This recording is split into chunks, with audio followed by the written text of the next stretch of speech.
Hello दोस्तों, स्वागत है आप सबका आपके अपने YouTube channel free education by PK Mehta में। और आज की इस वीडियो हम बात करने वाले हैं शेषफल प्रमेय यानी कि रिमाइंडर थ्योरम के बारे में। ये प्रश्न जो हमारा ये प्रश्न आपका एसएससी सीजीएल 2022 का फर्स्ट शिफ्ट में पूछा गया प्रश्न है। प्रश्न है कि एक संख्या n को 6 से विभाजित करने पर शेषफल 3 बचता है। ठीक है, तो n square plus 5n plus 8 को 6 से अगर भाग करेंगे तो शेषफल क्या बचेगा। ठीक है, यानी कि एक संख्या आपका कितना है n है। संख्या कितना है आपका n को अगर आप 6 से भाग करता है, n को 6 से विभाजित करते हैं तो रिमाइंडर यानी कि शेषफल जो बचता है हमारा रिमाइंडर वो आपका 3 बचता है। तो पूछ रहा है कि n square plus 5n plus n, क्या पूछ रहा है आपसे, n स्क्वायर प्लस का 5n प्लस का 8, इसको अगर 6 से भाग करेंगे तो आपका जो है रिमाइंडर क्या बचेगा, आपसे ये प्रश्न पूछ रहा है। क्लियर है? देखिएगा, इसके लिए सिंपल से शॉर्ट ट्रिक्स समझ लिए आप लोग। ठीक है, रिमाइंडर थ्योरम के लिए शॉर्ट ट्रिक्स क्या है ध्यान देंगे आप लोग।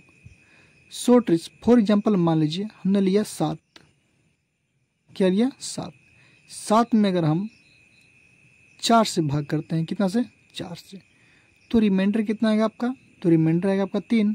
शेषफल 4 एकम 4, 3 बचेगा हमारा, कोई दिक्कत नहीं है। और वहीं अगर पूछ दें कि यहाँ पे 7 को मानते हैं कितना n, यानी कि n को अगर आपने 4 से भाग किया तो हमने क्या पूछा, शेषफल आपका 3 बचा। n को 4 से भाग करने पर रिमाइंडर कितना बचा, 3 बचा। वहीं अगर पूछ देंगे हम कि बताइए 2n बटे में 4 का शेषफल क्या बचेगा, तो करना कुछ नहीं आपको, जो यहाँ पर रिमाइंडर का वैल्यू है 3 है ना, जो आपका रिमाइंडर बचेगा उसी को आपका n का मान लेना है। सिंपल, जो आपका रिमाइंडर होगा उसी को n का मान लीजिए। तो यहाँ पे 2 गुने में क्या करेंगे 3, 2 गुने में 3 करेंगे, बटे में 4 कर देंगे, तो रिमाइंडर कितना बचेगा, 2 3 6 बटे में 4 इज इक्वल टू 2 बचेगा आपका रिमाइंडर। ठीक है, यानी कि साफ बात किया जाए तो यहाँ पे जो आपका n पूछ रहा है ना रिमाइंडर, जो आपका रिमाइंडर बचेगा वही आपका n का मान लेना है। n का मान कितना लेना है आपको, रिमाइंडर कितना है 3 है, तो n का मान भी हमारा 3 हो जाएगा। बस आपको सोल्व कर देने हैं प्रश्न। कैसे, n स्क्वायर है तो आप n स्क्वायर क्या लिखेंगे यहाँ पे 3 का स्क्वायर, ठीक है, प्लस 5n है तो 5 गुने में 3 प्लस का 8 बटे में कर देंगे अपना 6। सॉल्व करेंगे तो 3 का स्क्वायर होता है कितना आपका 9, प्लस 5 गुने में 3 कितना होता है आपका 15, प्लस का 8 बटे में कर दिए 6। जोड़िए 15 8 होते हैं 23, 15 8 होते हैं 23, 23 में 9 जोड़ेंगे कितना होगा आपका 31, 31 बटे में बात करेंगे 6, यही तो होगा, सॉरी 15 8 होते हैं 8 5 23 और 23 में होता है 32।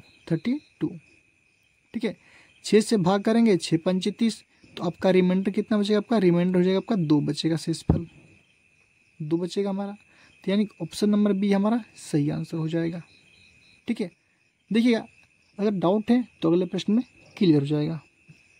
तो अगला प्रश्न है आपका कि किसी संख्या को 221 से भाग यानी विभाजित करने पर, कोई संख्या है जिसको अगर हम 221 से भाग करते हैं तो शेषफल हमारा 30 रहता है। ठीक है, तो यदि उसी संख्या को 13 से भाग करते हैं तो शेषफल क्या प्राप्त होगा। फॉर एग्जाम्पल मान लीजिए संख्या क्या है n है, अगर आप n में, ठीक है, n में 221 से भाग करते हैं, कितना से 221 से भाग करते हैं, तो हमका जो भी आंसर आएगा, लेकिन यहाँ पर रिमाइंडर कितना बच रहा है हमारा, रिमाइंडर बच रहा है 30, यानी कि r का वैल्यू कितना बच रहा है हमारा 30 बच रहा है, रिमाइंडर शेषफल 30 रहता है। ठीक है, तो प्रश्न पूछ रहा है कि उसी संख्या को यानी कि n को ही अगर आप 13 से भाग करें यानी 13 से भाग करेंगे तो रिमाइंडर क्या होगा, आपसे ये पूछ रहा है रिमाइंडर का वैल्यू क्या होगा। क्लियर है? इसका एक सिंपल सा शॉर्ट ट्रिक्स होता है, ध्यान देंगे, हमने पहले ही बताया था n का मान आपको रिमाइंडर मान लेना है, n का मान आपको रिमाइंडर, यहाँ पे n का मान क्या करना है आपको 30 मान लीजिएगा, हालांकि आंसर सोल्व हो जाएगा हमारा। लेकिन समझते हैं बातों को पहले।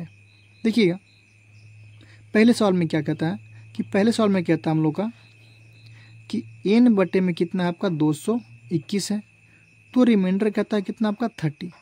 ठीक है, बातों को समझेंगे, ठीक है, आगे दिक्कत नहीं होगा।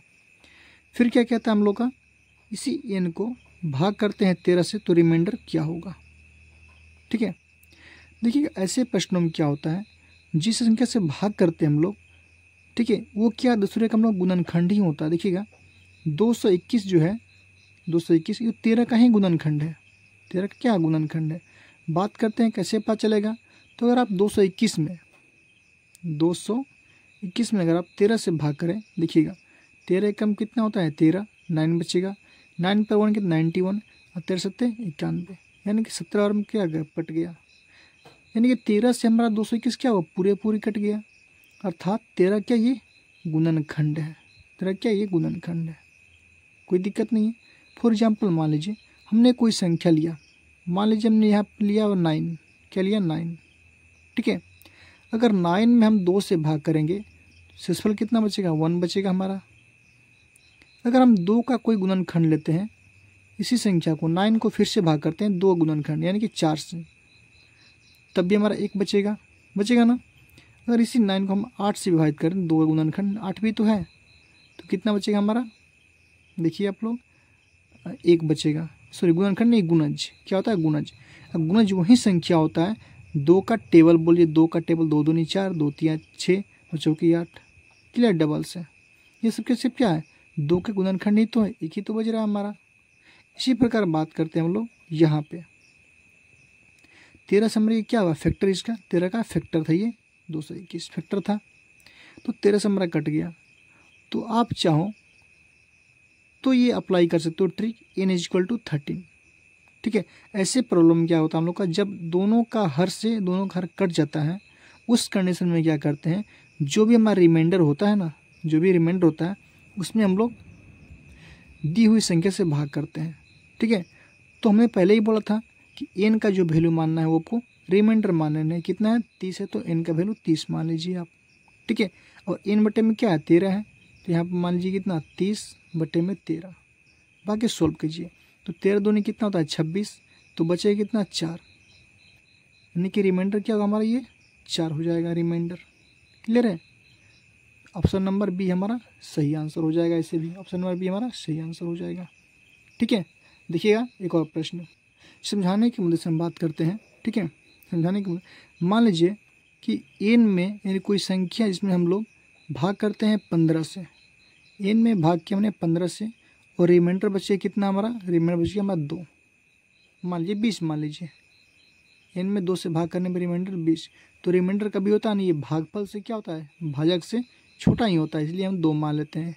ठीक है, 2 प्रश्न है, तो कोई पूछ देगा आपसे कि बताइए 2n का स्क्वायर प्लस का 3n को बटे में आप 3 से कीजिएगा तो रिमाइंडर क्या बचेगा, या 14 से कीजिएगा तो रिमाइंडर क्या बचेगा, कुछ भी पूछे, 15 से पूछेगा तो रिमाइंडर क्या बचेगा, कुछ नहीं।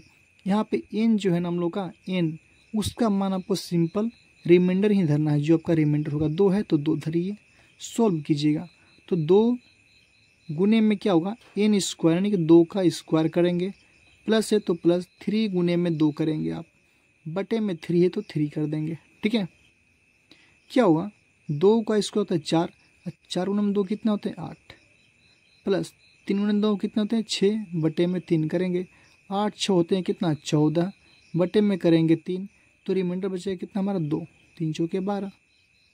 कभी भी आपको ऐसा प्रश्न दिखे जहाँ पे आपको रिमाइंडर दिया हो, ठीक है, और आपको बोल रहा है कि भाग देने पे कितना रिमाइंडर बचेगा, सिंपल आपको n या xy कुछ भी देगा, आपको n का वैल्यू सिंपल में रिमाइंडर मान लेना है।